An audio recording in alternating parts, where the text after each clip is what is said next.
I like the show so much, so it really just means being part of more conversations that I would have wanted to be a part of. Anyway, so now I officially get to be a part of those. Schmigadoon season 2, very exciting. I had a chance to watch it. I loved it a lot. My wife and I are big fans. Cecily, I wanted to ask you, being a producer on Schmigadoon, if I'm not mistaken, this was your first time doing sort of like producing on a project. Yes. And so now this is your first time producing a season 2 of a project while also being the star. And I was curious about, kind of what that experience was like for you. I think I liked being, I like the show so much. So it really just means being part of more conversations that I would have wanted to be a part of. Anyway, so now I officially get to be a part of those. But I think, where I'm proudest and happiest, I feel love this cast we wound up getting together and getting this group of people. And I think that's my favorite thing about the show. Yeah, the cast is fantastic, and you add some people this time that are really great. I love Tyler so much. Keegan, I wanted to ask you, man. I guess I want to tell you kind of what I saw and kind of get your thought on it. Schmigadoon season 1 is very much, Josh and Melissa go, and they sort of are changed by Schmigadoon. Not that they don't also create some change, but overwhelmingly, it's kind of With Chicago, there's very much this sense of they are needed to help create change among all these characters. And I thought that was a really fascinating direction to kind of go. Yeah, I think what's great is that Josh is all in now. And he's all in on, for him, it's a learning point to learn how to be part of a community. As he says in the thing, he's I'm not really kind of a joiner. He says I'm not really a group person. But his experience with the hippies helps him kind of move into this new universal way of thinking that maybe if I give more of myself, if I share more of myself, something good will come of this, and we'll be able to go home. I think that what happens is it's not like Schmigadoon, where he's like, we've got to get out of here, we've got to get out of here, we've got to get out of here, is kind of this main thrust. The thrust here is, what is it within me that I can share with others that will allow everyone to benefit? It's kind of like everyone benefits by virtue of the story in Schmigadoon, where people benefit by virtue of the people in Chicago. Man, that is a really, really incredible way of putting it. Cecily, were there any, you guys use so many more, you have so much more source material to pull from this time around, a lot more musicals. Were there any in particular that you were most excited about getting to work with? Well, I think all of the nightclub stuff was just fun to do and get to perform on that stage. And just hold that old-fashioned mic. I think I would always just, when you walk by, you want to do that. If it's there, you want to do that. But I loved the hippies. I didn't really get to play as much as Keegan did in that world, but I enjoyed that a lot. Oh man, it's all so much fun. I love just the whole gamut, and I kept trying to be like, oh, that's from this and that's from that, and it was just a lot of fun, and I'm very excited. Schmigadoon season 2, it's out Wednesday, April 5th. Wednesday, April 5th, Apple TV Plus. Schmigadoon season 2, very exciting, very happy to have seen the show already, and try to avoid spoilers as best as I can. Right. But it's tough.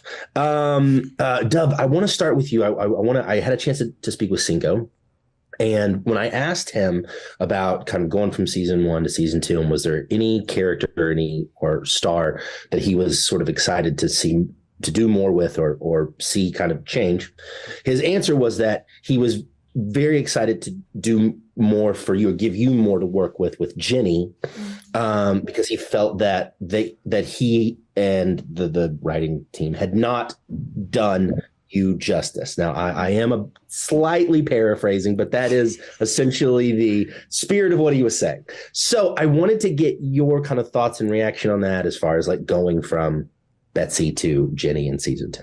Yeah, I I think Cinco very, very, very generously bumped up my role a lot this season, you know, which I think it came with its own set of nervousness. I was like, what if I can't, you know what I mean? Like, what if I can't play a Sally Bowles? Like, what if I cap at a Betsy? Like, what if do you know what I mean? Like, I think it's always like a bit of like a huge compliment. And then you're also like, oh my God, I really hope I can do this. Like when you just get awarded a role. But especially one that I have found such like deep personal connection to, like a Sally Bowles. But I don't know. I love Cinco so much. And I think something brilliant about him is he really writes for his cast. Like I think he also, you know, saw, again, no spoilers, I don't want to give anything away, but I think he saw like certain people interact really well on screen and so paired them up. He saw other like friendships blossoming, paired those people up. Like he really just kind of interwove everybody so delicately, and I think really played to everybody's strengths. And I think that's like what makes him such a great leader. Yeah. He's really smart at obviously the musical genres that he's nodding to and recreating, but they paired people this season, I think, based off of kind of what they saw and what could kind of, you know, pop off screen a little bit more. So it was great to do.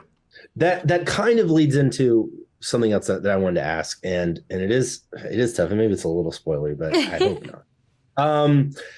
Aaron, do you think that Jenny and Topher are the thing that each other are looking for, or do the characters kind of become the thing that the other is looking for? Yeah, that's a really interesting question. I don't think that's a spoiler. I think you know, both of them at the start of this are people that I think represent something to those around them, right? I mean, Jenny's an amazing cabaret performer and beloved, and Topher is the leader of this tribe that's striving for all social justice, and they have people that look to them, but in the inside, they might not really be in touch with who they actually are. And I think that that's kind of the wonderful thing, is that we get to go on a journey to find ourselves within this world, and I think it's meeting the other person that brought it out for each of them. I mean, that's definitely how I read it at the beginning, that it's like, oh, I get to become a person because I met this other person, right? So I think if they did it's a really nice arc that I get to go on and we each get to go on, besides serving the story and serving Josh and Melissa's character, which the first season was a little more in service of them, and now we get to kind of do both things, which is great. Yeah, I think there's like a simplicity to when you meet somebody who just sees you from the jump. Like sometimes it's completely unintellectual. Sometimes it's just like, oh, and now I'm brought back to myself because this person can just see me, so I can like melt everything that isn't me away. And I think that that's what that like love at first sight kind of thing is it's like an energetic recognition that allows you to just be simply with each other. And I think that's what these characters do for each other. Beautiful. Thank you guys so much. I appreciate the insight. I thank you guys for taking time to chat today. Schmigadoon season 2, man, Schmicago. Love it. It's so great. It's so much fun. You play hotshot big time lawyer Bobby Flanagan.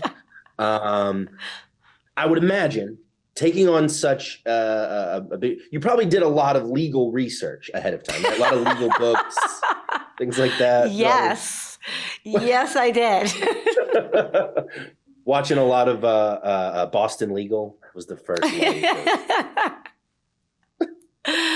Yeah, I'm not sure if Bobby Flanagan's exactly on the right side of the law, but she wins all of her cases, so that's good. She's doing something right. She's a lady lawyer. One of my favorite warm-ups to do during the show was, you know, because we're in the sexier, darker era of the musicals of the 60s and 70s, where Bobby Flanagan wears amazing costumes, but always has her garter belt and stockings showing at all time. You know, even though she has a press conference at noon, and the leg is full splat out with fishnets and her garter belt showing. That's the kind of lady lawyer I was.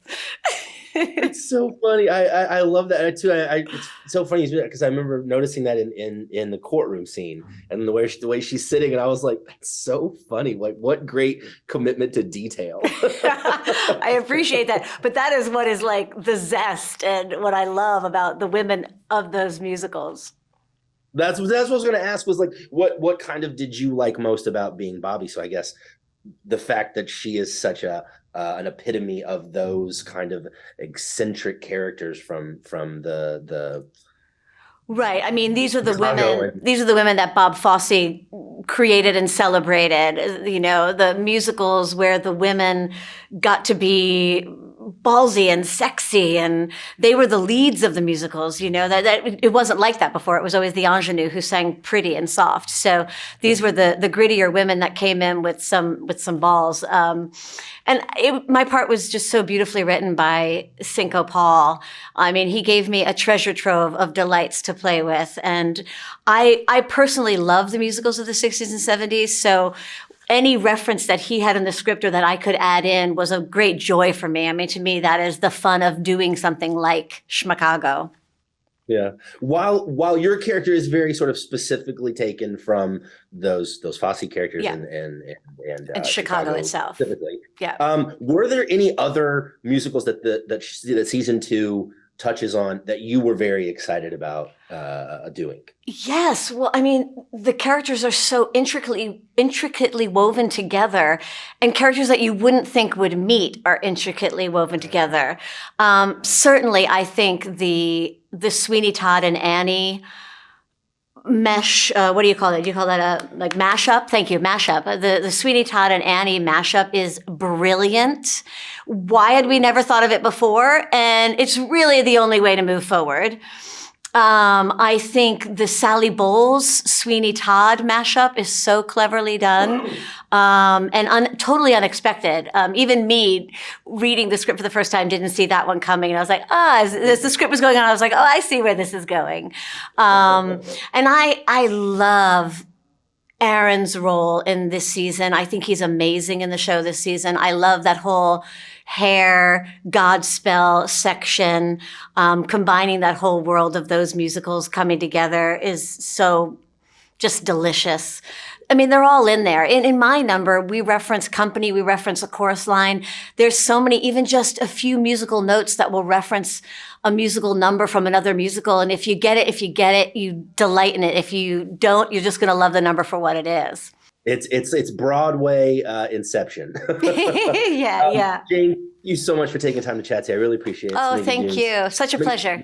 Schmigadoon season 2. It's coming very, very soon to Apple TV Plus. I got a chance to watch all the episodes, and can I tell you, I wasn't prepared that it like when the end came, and I was like, oh, there's no more episodes. Why did it end? I don't know why. I guess in my head I had imagined there was, and I was like, oh no, that's actually the end.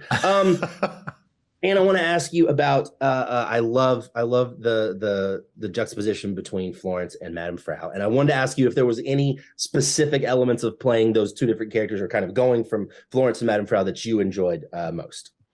I just like having a chance to be different.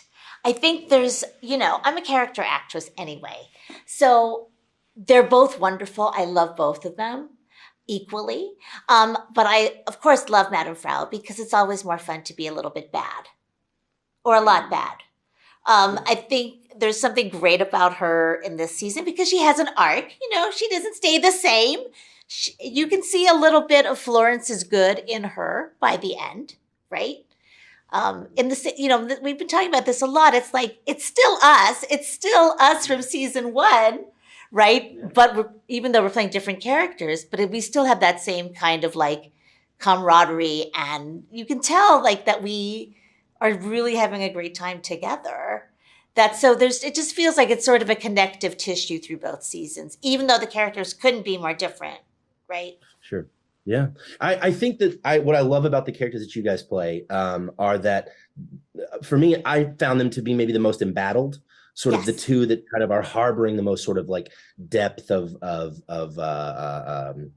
warring ideologies. Jaime, I would love to get your thoughts on that as one of the actors who played that character. Yeah, well, because we are all, the city is under Kratz control, under Kratz psychological pressure he puts into all of his employees, and so that was super fun to explore for Anne and myself, because at the very end we finally no spoilers, but we finally we let go of this pressure, right, that we have from Patrick's character. And it was super fun, honestly. It was super fun. But what makes the show funner, honestly, and special is, like Anna was saying, the love we have for all of us as cast members. It's a love fest to be on the set of Schmigadoon. To be honest, it's so fun. It's so rewarding. If you like musical theater and you are doing this television show, it doesn't feel like you're on a television set. It feels like you are doing a play in a way, right? And it's brilliantly written. And of course, if you like musical theater, you get all the references and you get all the Easter eggs and whatnot. But also, it's a show that it talks to all types of audience. You don't need to love musical theater. Actually, the first season, a guy was interviewing me saying, "I hate musical theater. There is no money in the world you can pay me to sit down and watch a musical show, right?" And I love the show. I really love the show, and I think that speaks volumes on how appealing the show is to a broader audience. Yeah, no, listen, I agree. My wife was musical theater in high school, and I really wasn't. I didn't really kind of start learning about musicals until after she and I began dating and married and all that. And I love Schmigadoon. I'm a huge fan, so I would consider myself converted. I don't know. Listen, I want to thank you guys so much for taking time to chat today. I really, really appreciate it. Jaime, my wife and I, huge Jane the Virgin fans. Oh, thank you, man. The fact that I did not accidentally call you Rogelio is a huge win for me. On behalf of Rogelio de la Vega, I thank you. Thank you so much. Schmigadoon Season 2, April 5th. Wednesday, April 5th is when it kicks off. Thank you, guys. Very, very, very excited about Schmigadoon Season 2. Had a chance to watch. Really loved it. How are you feeling? We're here on kind of the precipice. It's about to be Season 2. So how are you feeling kind of in the ramp up? I feel really good. I'm excited. I'm really happy. I'm proud of the show. Initially I felt a lot of pressure to do a Season 2 and thought like, oh, what if it stinks? What if like everybody says like, oh, Season 1 was great, but Season 2 is no good. But I'm feeling like everybody together, like we created something pretty special, and I'm really proud of it. So I'm excited for finally, it takes a long time to make these shows for everybody to get to see it. It is very interesting and very unique, and Season 2 is wildly different from Season 1 in that it's not that I could have predicted where Season 1 was going to go, but I really couldn't have predicted some of the things that you were going to cover in Season 2. It was really interesting. And the new season feels, and this is kind of what I want to ask is, it feels a little more intentionally kind of parody and satire of musical than Season 1 to me. I was curious if that was intentional. I don't know. I mean, maybe we did because we had such a wide variety of musicals to take from. In Season 1, it's really, we're working with a palette of Rodgers and Hammerstein, basically, and a little bit of Music Man. But I think maybe the parody or the satire or whatever you want to call it is a little clearer when you've got Godspell and Hair and Jesus Christ Superstar in one section of town, and then you've got Chicago and Cabaret in another, and then Sweeney Todd and Annie and Oliver in another. So I think it's the wide variety of musicals, right? The musical theater just exploded in this era, like so much variety. And so I think because of that, it was really fun to play with Andrew Lloyd Webber, sort of rock musical, but then also get to do Sondheim and, Kander and Ebb, all over the place. It really is. It's really fun. It's really exciting. I really like the addition of Titus as the narrator. Yeah. And wanted to ask kind of about that and including that new element to Season 2. Yeah, I mean, that Titus is a miracle, and he's so, like, every line reading, he brings something, like, he makes it as funny as it could possibly be and as interesting as it could possibly be.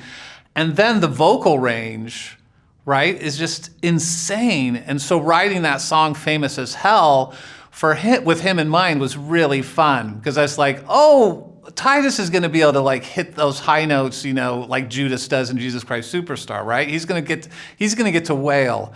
And so I'm so grateful that we got him. He just killed it as our narrator. He does. Were there any other characters sort of that you were excited to see the actor play different from their character in Schmigadoon? I guess I'm asking if there's any specific ones that come to mind. Yeah, I mean, the honest answer is everybody, of course, because but Dove is someone that I feel like we kind of underutilized her in season 1. We didn't give her enough to do, and so I was really determined to right that wrong in season 2, and so gave her this Sally Bowles, Velma Kelly, the Charity Valentine sort of character, and really let her show what she can do, because she's amazing and she's so smart and funny and sings like a dream. And so I wanted to give her more musical numbers and just more to do in general, and she killed. So I'm really proud of Dove. I mean, I don't want to sound like I feel like I'm her dad, but in some ways I do. And then so I'm really excited for everybody to see what she can do this season. Oh man, she does a phenomenal job. I completely agree. Cinco, thank you so much for taking time to chat today. I appreciate it. Schmigadoon season 2. It's Wednesday, April 5th on Apple TV+.